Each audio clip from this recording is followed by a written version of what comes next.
High, কাল হচ্ছে গণেশ চতুর্থী আর আজ চলছে লাস্ট প্রিপারেশন, শেষ মুহূর্তের প্রিপারেশন। এই ফুল ফুল সমস্ত কিছু গুছিয়ে রাখার পর কি শোপিসটা রাখবো না রাখবো এটাই।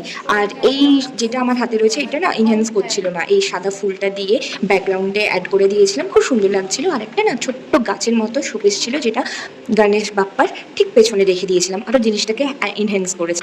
আমাদের গণেশ ঠাকুরটা অন্য একটা তার নিজস্ব আসন রয়েছে, সেই আসন থেকে সরিয়ে ছোট্ট বাপ্পার জন্য আরেকটা আসন তৈরি করে সেখানে বসিয়েছি। তো তাই জন্য একটা ধূপ জেলে লাল কাপড় দিয়ে ঢেকে রেখেছি, কালকে পুজোর সময় লাল কাপড়টা সরিয়ে দেবো।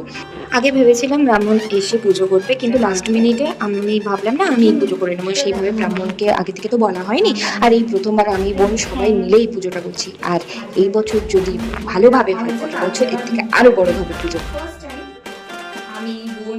চলো, কাল হচ্ছে গণেশ চতুর্থী আর বাপ্পার পুজো নিয়ে কাল দেখা হচ্ছে নতুন ব্লগের সাথে।